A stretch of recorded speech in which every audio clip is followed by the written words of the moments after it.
ಎರಡು ಮೂರು ಹೆಸರು ಇದೆ ಇದು ಈ ವೆರೈಟಿಗೆ. ಕೇಸರ್ ಅಂತಾರ, ಸಿಂಧೂರ್ ಅಂತಾರೆ, ರೂಬಿ ಅಂತ ಬಂತು. ಒಳಗೇನು ಸೀಡ್ ಇದೆ ರೀ, ಸೀಡು ಹಾರ್ಡ್ ಇರ್ತದೆ, ಅದು ತುಂಬಾ ಗಟ್ಟಿ ಗಟ್ಟಿ. ಎಲ್ಲ ನಮ್ಗೆ ಇದು ಒಂದೇ ಕ್ವಾಲಿಟಿ ರೀ, ಬಟ್ ಸೈಜ್ ಒಳಗೆ ನಾವು ಡಿವೈಡ್ ಮಾಡ್ತಿದ್ದೀವಿ. ಇದು 1ನೇ ನಂಬರ್ ರೀ. ಇದು ಕನಿಷ್ಠ ಅಂದ್ರೆ 60 ರಿಂದ 70 ಟನ್ ಹೋಗ್ತದೆ ನಮ್ಮಲ್ಲಿ ಡೈಲಿ ರೀ. ಈ 4 ತಿಂಗಳು ನಡೀತಾರೆ ಸೀಸನ್. ದಾಳಂಬ್ರಿಗೆ ರೀ ಎಷ್ಟು ಉಷ್ಣಾಂಶ ಜಾಸ್ತಿ ಇರುತ್ತೆ ಅಷ್ಟು ಒಳ್ಳೇದು. ಆದ್ರೆ ಹೆಚ್ಚು ಫೇಲ್ಯೂರ್ನೇ ಜಾಸ್ತಿ ಇದೆ ರೀ, ಸಕ್ಸಸ್ ಅನ್ನೋದು ಇಲ್ಲ ರೀ. ಆದ್ರೆ ನಮ್ಗೆ ಈ ರೈತರು ಇದಕ್ಕೆ ಹೊಂದ್ಕೊಂಡು ಬಿಟ್ಟಿದ್ವಿ ನಾವು. ಆದ್ರೆ ಹೈದ್ರಾಬಾದ್ ಇನ್ನೂ ತನಕ ನಮ್ಗೆ ಇತಿಹಾಸದೊಳಗೆ ಯಾವ ದಲಾಲರು ವ್ಯಾಪಾರಸ್ಥರು ಒಂದು ಪೈಸಾ ಮುಳುಗಿಸಿದ್ದು ವ್ಯವಹಾರ ಇಲ್ಲ. ಒಂದು ರೈತ 20 ಬಾಕ್ಸ್ ಕಳಿಸಿದ್ರೆ ಬೆಳೆದಂದ್ರೆ ಅವ್ನಿಗೆ ಮಾರ್ಕೆಟಿಂಗ್ ಮಾಡೋಕೆ ಮೊದಲು ಪ್ರಾಬ್ಲಮ್ ಇತ್ತು. ಎಲ್ಲ ರೈತರು ಕೂಡಿ ತಮ್ಮ ಒಂದೊಂದು ಇದರಿಂದ 3 ಸಂಸ್ಥೆ ಕಟ್ಟಿದ್ದಾರೆ.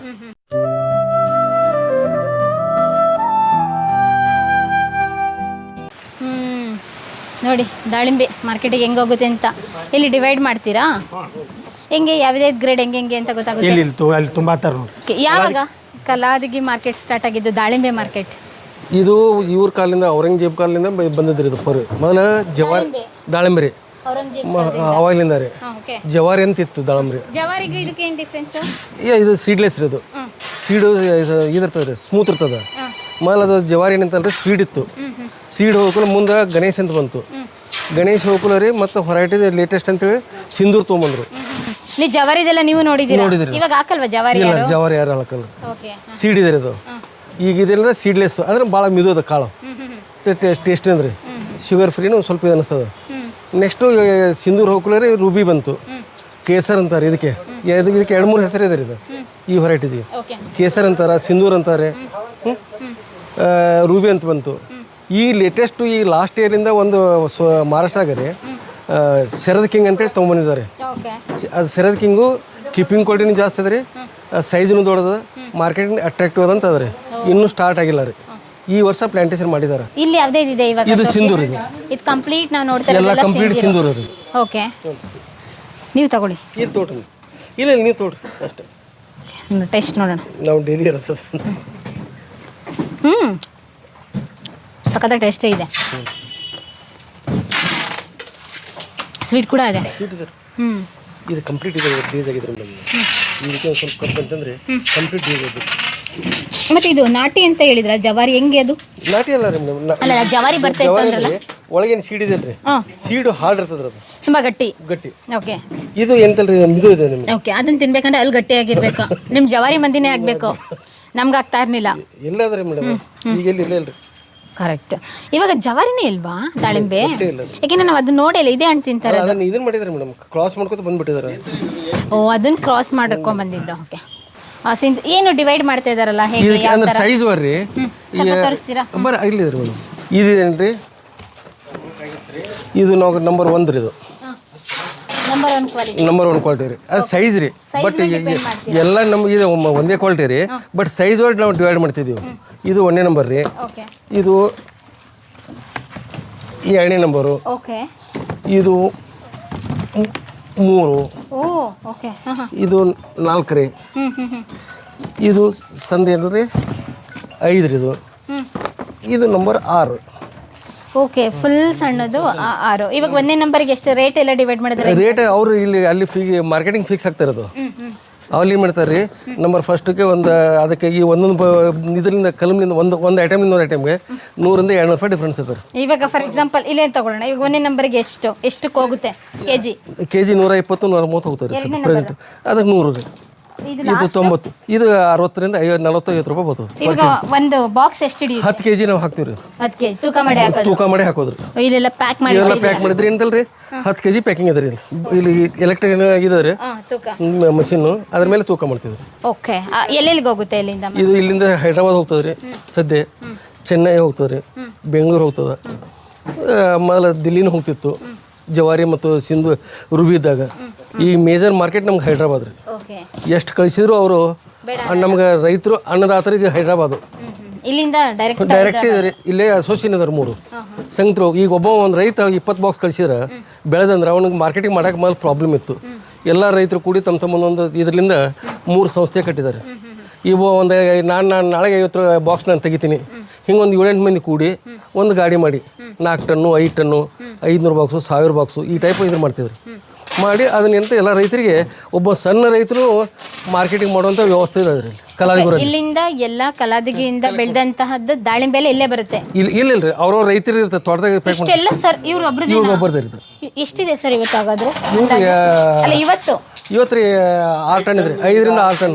5 ರಿಂದ 6 ಟನ್ ಎಷ್ಟಿದೆ ಮಾರ್ಕೆಟ್ ಇವತ್ತು? ಇವತ್ತು ಮಾರ್ಕೆಟ್ ಎವರೇಜ್ ಒಂದು ಖರ್ಚಿಗೆ 50 ರಿಂದ 60 ರೂಪಾಯಿ ಬೀಳಾಗ್ತದೆ ಅಷ್ಟು. ಓಕೆ, ಅಂದ್ರೆ ರೇಟ್ ಇರೋದು ರೇಟ್ ಮ್ಯಾಲಿಂದ 120 ಅದ, ಕೆಳಗೆ 30 ರೂಪಾಯಿ ಅದ, 40 ರೂಪಾಯಿ ಅದ ರೀ. ಓಕೆ, ಅದು ಎವರೇಜ್ ತೆಗೆದು ನಮ್ಮ ಇದು ಎಕ್ಸ್ಪೆನ್ಸಸ್ ಕಮಿಷನ್ ತೆಗೆದು 50 60 ರೂಪಾಯಿ ಬೀಳ್ತದೆ. ಇವಾಗ ನಾವು ಅಂದಾಜು ಮಾಡ್ಬೇಕಾಗಿರೋದು ಒಂದು ತಿಂಗಳಿಗೆ ಕಲಾದಗಿಂದ ಎಷ್ಟು ಟರ್ನ್ ಓವರ್ ಆಗುತ್ತೆ ಫ್ರೂಟ್ಸ್ ಇಲ್ಲಿ ನೋಡ್ರಿ ಡೈಲಿ 5 ರಿಂದ 6 ಸಾವಿರ, 5 ರಿಂದ ಕನಿಷ್ಠ ಅಂದ್ರೆ 60 ರಿಂದ 70 ಟನ್ ಹೋಗ್ತದೆ ನಮ್ಮಲ್ಲಿ ಡೈಲಿ ರೀ.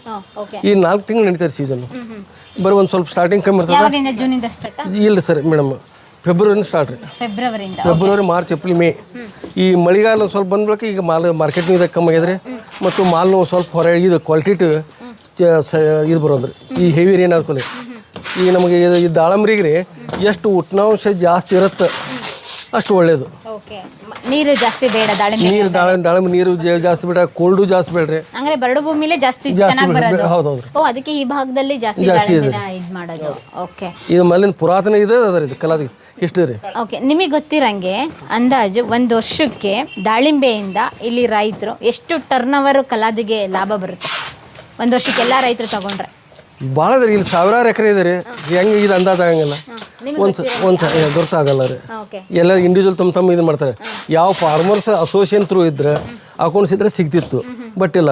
ತಾನು ರೈತ ಇಲ್ಲಿ ನಮ್ಮಲ್ಲಿ ಏನಿದೆ ಅಂದರೆ ರೈತರ ಸಿಸ್ಟಮೆಟಿಗೂ ಅವ್ನಿಗೆ ಫ್ರೀ ಬಿಟ್ಟು ಇದಾದ್ರೆ ತಾನು ಎಲ್ಲಿ ಬೇಕಾದ್ರೆ ತಾನು ಕಳಿಸ್ಬೋದು, ತಾನು ಏನು ರೇಟ್ ಬೇಕಾದ್ರೆ ಮಾಡ್ಬೋದು. ಇಲ್ಲೇ ಬರಬೇಕು ಆ ಥರ ಏನಿಲ್ಲ. ಇಲ್ಲಿ ಇದು ಒಬ್ರದೇ ಇದಕ್ಕೋಸ್ಕರನೇ ಪಾರ್ಕಿಂಗಿಗೋಸ್ಕರ ಸಪ್ರೇಟ್ ಆಗಿ ಕಟ್ಕೊಂಡಿದ್ದಾರೆ. ಇವರೇ ಹೇಳಿದ್ರು ಕೋಟಿ ಮೇಲೆ ಟರ್ನ್ ಓವರ್ ಮಾಡ್ತೀನಿ ಅಂತ. ಅಲ್ಲ ಆಗ್ತದೆ ರೀ, ಒಮ್ಮೆ ಹಂಗೂ ಆಗ್ತದೆ ಹಿಂಗೂ ಆಗ್ತದೆ ಅಷ್ಟೇ. ಈಗ ಹೋದ 2 ವರ್ಷ ಮಳೆ ಸ್ವಲ್ಪ ರೇಣಿ ಕಮ್ಮಿ ಇತ್ತು, ಸ್ವಲ್ಪ ಜಾಸ್ತಿ ಐತೆ ರೀ. ಈ ವರ್ಷ ನೋಡ್ರಲ್ಲಿ ಈಗ ಅದೆಷ್ಟು ವೆಸ್ಟ್ ಇದಾಗ ಹೋಗೋದ್ರಿ. ಅದು ಕಲರೇ ಕಡಿಮೆ ಆಗ್ಬಿಟ್ಟು ಕಲರ್ ಆಯ್ತು ರೀ, ಅದು ರೋಗಿದೆ, ಡ್ಯಾಮೇಜಸ್ ಜಾಸ್ತಿ ಇದ್ರಿ. ಅದು ಮಳೆ ಜಾಸ್ತಿ ಹಣ್ಣು ಬಂದಾಗ ಮಳೆ ಬೀಳಬಾರ್ದು. ಹಣ್ಣು ಬರೋಕ್ಕಿಂತ ಮೊದಲಿಂದ ಫ್ಲವರಿಂಗ್ ಸ್ಟಾರ್ಟಿಂಗ್ ಇಂದ ಇದು ಅಲ್ಲ ರೀ. ಅವ್ರವ್ರು ಇದನ್ನ ಕಟ್ಕೋತಿದ್ರಿ, ಬಟ್ ಏನಂತಲ್ರಿ ಫ್ಲವರಿಂಗ್ ಸ್ಟೇಜ್ ಹಿಡಿದು ನಾವು ರೋಗಿದ್ದೆ ಇದ್ರದ್ದು ಮೇಜರು. ಲಾಟ್ರಿ ಇದ್ದಂಗ್ರಿ, ಲಾಟ್ರಿ ಹತ್ತಿದ್ರೆ ಇಲ್ಲ, ಆದ್ರೆ ಹೆಚ್ಚು ಫೇಲ್ಯೂರ್ನೇ ಜಾಸ್ತಿ ಇದೆ ರೀ, ಸಕ್ಸಸ್ ಅನ್ನೋದು ಇಲ್ಲ ಇಲ್ರಿ. ಆದ್ರೆ ನಮ್ಗೆ ಈ ರೈತರು ಇದಕ್ಕೆ ಹೊಂದ್ಕೊಂಡು ಬಿಟ್ಟಿದ್ವಿ ನಾವು, ದಾಳಂಬ್ರಿ ಬಿಟ್ಟು ಮತ್ತೊಂದೇನು. ಓಕೆ, ನಿಮ್ದು ತೋಟ ಇದೆಯಾ? ಎಷ್ಟು ಎಕರೆಗೆ ಹಾಕಿದ್ದೀರಾ? ನಮ್ದು 8 ಎಕರೆ ಇದೆ. ಎಷ್ಟು ಬರುತ್ತೆ ನಿಮ್ದು? ಅಲ್ರಿ ಏನು ನೋಡಿ ಎಷ್ಟು ಟನ್ ಬರುತ್ತೆ ಅಂತ ಅವರೇಜ್ ತಗೊಂಡಾಗ? 3 ಎಕರೆಗೆ 4 ಟನ್ 3 ಟನ್ ಬರ್ತದೆ. 30 ಟನ್. ನಾವಿದೆಲ್ಲ ಬೆಂಗಳೂರಲ್ಲಿ 300 ರೂಪಾಯಿ 350 ರೂಪಾಯಿ ಕೊಟ್ಟು ತಗೊಳ್ಳೋದು. ಇದೇ ನಾವು ಹಾಪ್ಕಾನ್ ಸೊಸೈಟಿ ಕಳಿಸ್ತೀವಿ ರೀ ಮೇಡಮ್. ಅವ್ರು ಹಾಪ್ಕಾನ್ ಸೊಸೈಟಿ ಅವರು ಏಕದಮ್ ನಂಬರ್ 1 ಕ್ವಾಲಿಟಿ ವೆರೈಟೀಸ್ ಕೇಳ್ತಾರೆ. ಅವರು 3 to 500 ಗ್ರಾಮ್ಸ್ ಫುಡ್ ಸೈಜ್ ಕೇಳ್ತಾರೆ ಅವರು. ಈ ಸದ್ಯ ಈ ಸೀಸನ್ದಾಗ ಆ ಸೈಜ್ ಬರಲ್ಲ ರೀ, ಯಾಕೆಂದರೆ ಬೇಸಿಗೆ ಸಮರದೊಳಗೆ ರೀ ಫ್ಲವರಿಂಗ್ ಇದಾಗಿ ಅವಾಗ ಇರ್ತಲ್ಲ, ಸೈಜ್ ಬರಲ್ಲ. ಇದೇ ಈಗ ಅಕ್ಟೋಬರ್ ಕಟ್ತಾರೆ ನೀರು. ಈ ವಾರ ಕಟ್ಟಿದ್ದು ಫೆಬ್ರವರಿ ಮಾರ್ಚ್ದಾಗ ಏನಂತಲ್ರಿ ಸೈಜ್ ಬರುತ್ತೆ. ಓಕೆ, ಇವಾಗ ಅಂದಾಜು ಸೈಜು ಎಷ್ಟು ದೊಡ್ಡದು ಬರುತ್ತೆ? ಎಷ್ಟು 4 to 500 ಗ್ರಾಮ್ಸ್ ಬರ್ತದೆ. ಅರ್ಧ ಕೆಜಿ ಅಷ್ಟು ಒಂದು ದಾಳಿಂಬೆ ಬರುತ್ತೆ. ಇವಾಗ ಎಷ್ಟಿದೆ ಸರ್ ಇದು? ಇದು 250 ಗ್ರಾಮ್ ಇದೆ ರೀ, 230. ನಿಮ್ಗೆ ಗೊತ್ತಾಗುತ್ತೆ ಸೈಜ್ ಎಲ್ಲ. ಓಕೆ, ಇದು ಎಷ್ಟು ದಿನ ಇಡ್ಬೋದು ಇವಾಗ ಪ್ಯಾಕಿಂಗ್ ಎಲ್ಲ? ಹಣ್ಣೇನಾರು ಇವಾಗ ಯೂಶಲಿ ಹಣ್ಣು ಅಂತ ಬಂದಾಗ ಎಲ್ಲ ಕೊಳ್ತೋಗ್ಬಿಡುತ್ತೆ ಗಾಳಿ ಇದೆಲ್ಲ ಆಡ್ದಿದ್ದಾಗ. ಒಂದು ವಾರ 15 ತಡಿಸ್ಬೋದು ಅಷ್ಟೇ. ಪ್ಯಾಕ್ ಅಲ್ಲ ನಾವು ಪ್ಯಾಕ್ ಮಾಡಿದ ನಾಳೆ ಮಾರ್ಕೆಟಿಂಗ್ ಆಗೇ ಆಗ್ತದೆ. ಓಕೆ, ನಾವು ಪ್ಯಾಕ್ ಮಾಡಿದ ಮಾಲ್ ರೀ ನಾಳೆ ಯಾವುದೇ ಪರಿಸ್ಥಿತಿ ಮಾರ್ಕೆಟಿಂಗ್ ಆಗ್ತದೆ ರೀ. ಭಾಳ 1 ಡೇ ಅಷ್ಟೇ ರೀ, ಒಂದೇ ಅಷ್ಟೇ ಮ್ಯಾಕ್ಸಿಮಮ್ ಇಡಬೇಕು. ಇಲ್ಲಿ ನಮ್ಮಲ್ಲಿ ಇರೋದು ಒಂದೇ ದಿವಸ ರೀ. ಇಲ್ಲಿಂದ ಹೈದರಾಬಾದ್ಗೆ ಎಷ್ಟು ಕಿಲೋಮೀಟರ್ ಆಗುತ್ತೆ? ಇಲ್ಲಿ 450 ಕಿಲೋಮೀಟರ್ ಇದೆ ಹೈದರಾಬಾದ್. ಒಂದಿನಕ್ಕೆ ಹೋಗ್ಬಿಡಿ. ಇವತ್ತು ಸಂಜೆ 6 ಗಂಟೆ ಬಿಟ್ಟರೆ ಬೆಳಗ್ಗೆ ಅರ್ಲಿ ಮಾರ್ನಿಂಗ್ ಮಾರ್ಕೆಟಿಗೆ ಟಚ್ ಆಗ್ತದೆ. ಅಲ್ಲಿ ಅರ್ಲಿ ಮಾರ್ನಿಂಗ್ ಅಪ್ಕಮ್ಸ್ ಮಾರ್ಕೆಟಲ್ಲಿ ಇದೆಲ್ಲ ಚಾಲು ಇರುತ್ತೆ. ಬೆಂಗಳೂರು ಸೇಮ್ ರೀ, ಅಲ್ಲಿ 400 ಸೆಂಟರ್ ಪಾಯಿಂಟ್. ಆದರೆ ನೀವು ಬೆಂಗಳೂರು 500 ಅದ ರೀ, ಇದು ಹೈದರಾಬಾದ್ 400. ಅಂದ್ರೆ ಬೆಂಗಳೂರಿಗಿಂತ ಜಾಸ್ತಿ ಹೈದರಾಬಾದಿಗೆ ಯಾಕೆ ಕಳಿಸ್ತೀರಾ ನೀವು? ಬೆಂಗಳೂರಿಗೆ ಯಾಕೆ ಕಳಿಸಲ್ಲ? ಏನಾದರೂ ಇಲ್ಲ ಹಿಂದೆಲ್ಲ ರೈತರು ಒಂದು ಸ್ವಲ್ಪ ಕಳಿಸಿ ಅಲ್ಲಿ ಕೈ ಸುಟ್ಕೊಂಡಿದ್ದಾರೆ ಬೆಂಗಳೂರು ಮಾರ್ಕೆಟಿಗೆ. ಇವರು ವ್ಯಾಪಾರಸ್ಥರ ಕಡೆಯಿಂದ ಕ್ವಾಲಿಟಿ ಮಾಲ್ ಕೇಳ್ತಾರೆ ಹೊಂದಿದ್ರೆ ಪೇಮೆಂಟು ಸ್ವಲ್ಪ ಅಲ್ಲಿ ಪ್ರಾಬ್ಲಮ್ಮು. ಆದ್ರೆ ಹೈದ್ರಾಬಾದ್ ಇನ್ನೂ ತನಕ ನಮ್ಮ ಇತಿಹಾಸದೊಳಗೆ ಯಾವ ದಲಾಲರು ವ್ಯಾಪಾರಸ್ಥರು ಒಂದು ಪೈಸಾ ಮುಳುಗಿಸಿದ್ದು ವ್ಯವಹಾರ ಇಲ್ಲ. ಓಕೆ, ಅಂದ್ರೆ ಇವಾಗ ತಗೊಂಡೋಗ ತಕ್ಷಣನೇ ಪೇಮೆಂಟ್ ಕೊಟ್ಬಿಡ್ತಾರೆ. ಓಪನ್ ಸವಾಲ್ ಆಗ್ತಿದ್ರೆ ಅಲ್ಲಿ ಇದಿಲ್ಲ. ಬೆಂಗಳೂರಲ್ಲಿ ಕೈ ಮುಚ್ಚಿದ್ರೆ ಅದು ಕೊಟ್ಟು ಕಳಿಸಿ. ಹೌದು, ಟ್ರಾವೆಲ್ನೇ ಹಾಕೋದು ಏನು ರೇಟ್ ಕೊಟ್ಟಿದ ರೈತರಿಗೆ ಗುರ್ತಲ್ಲ ಮುಂದಿರ್ತಾನ ಬಟ್ ಗುರ್ತಾಗಲ್ಲ. ಇಲ್ಲಿ ಓಪನ್ ಇದೆ ರೀ ಹೈದ್ರಾಬಾದ್. ಅದಕ್ಕೆ ಇಲ್ಲಿ ರೈತರೆಲ್ಲ ಹೈದ್ರಾಬಾದ್ ಬೇಕಾದಷ್ಟು ಮಾಲ್ ಕಳಿಸಿದ್ರೆ ಹೋಗ್ತದೆ ರೀ. ಮತ್ತು ಒಂದು ಸಣ್ಣ ರೈತ 10 ಬಾಕ್ಸ್ ಕಳಿಸೋನು ಅವ್ನಿಗೆ ಪಟ್ಟಿ ಬಂದು ಮುಟ್ತದೆ. ಕರೆಕ್ಟಾಗಿ ಅವ್ರು ಎಷ್ಟು ಕಳಿಸಿರ್ತಾರೆ ಅಷ್ಟಕ್ಕೆ ಲೆಕ್ಕ ಪಕ್ಕ ಸಿಗುತ್ತೆ ಅಂದಂಗೆ ಆಯ್ತು. ಅವ್ರವ್ರಲ್ಲಿ ಒಂದು 15ರಿಂದ 20 ಅಂಗಡಿ ಇದಾವೆ ರೀ. ಎಲ್ಲರೂ ತಮ್ಮ ರೈತರು ತಮಗೆ ವಿಚಾರಕ್ಕೆ ಬಂದಂಗೆ ಯಾರಿಗೆ ಬೈಂಡಿಂಗ್ ಇಲ್ಲ, ಯಾರು ಬೇಕಾದ್ರೆ ಅಂಗಡಿಗೆ ಹಚ್ಬೋದು, ದಲಾಲ್ ಅಂಗಡಿಗೆ. ಇಷ್ಟು ಪ್ರಿಯ ವೀಕ್ಷಕರೇ, ನಾವು ತೋರಿಸುತ್ತಿರುವ ಇತಿಹಾಸದ ಕಥೆಗಳು ಕನ್ನಡದ ಕಲೆ, ಸಾಹಿತ್ಯ, ಸಂಸ್ಕೃತಿ, ಜನಜೀವನ, ಇತಿಹಾಸ ಸೃಷ್ಟಿಸಿದ ಜನಸಾಮಾನ್ಯರ ಅಸಾಮಾನ್ಯ ಕಥೆಗಳು ನಿಮಗೆ ಇಷ್ಟ ಆಗಿದ್ಯಾ? ಹಾಗಿದ್ರೆ ವಿಡಿಯೋ ನೋಡಿ ಸುಮ್ಮನಾಗ್ಬೇಡಿ, ಶೇರ್ ಮಾಡಿ, ಸಪೋರ್ಟ್ ಮಾಡಿ, ನಮ್ಮೊಂದಿಗೆ ಜೊತೆಯಾಗಿ. ಇದು ನೀವೇ ಬೆಳೆಸಿದ ನಿಮ್ಮ ನೆಚ್ಚಿನ ಡಿಜಿಟಲ್ ಮಾಧ್ಯಮ. ಇನ್ಮುಂದೆ ನಿಮಗಾಗಿ ಇನ್ನಷ್ಟು ವಿನೂತನ ಶೈಲಿಯಲ್ಲಿ ಬರಲಿದೆ. ನೈತಿಕ ಬೆಂಬಲದ ಜೊತೆಗೆ ಆರ್ಥಿಕ ಬೆಂಬಲ ನೀಡಿ. ನಿಮ್ಮ ಬೆಂಬಲವೇ ನಮಗೆ ಪ್ರೇರಣೆ, ಸ್ಫೂರ್ತಿ ಕೂಡ. ನಿಮ್ಮ ಬೆಂಬಲದೊಂದಿಗೆ ನಮ್ಮ ಪಯಣ ಮುಂದುವರಿಯುತ್ತಿದೆ. ಸಾಮಾಜಿಕ ಬದಲಾವಣೆಗೆ ಜೊತೆಯಾಗಿ ನಮ್ಮ ಮುಂದಿನ ಪೀಳಿಗೆಗೆ ಕರ್ನಾಟಕದ ಇತಿಹಾಸ ಉಳಿಸೋಣ.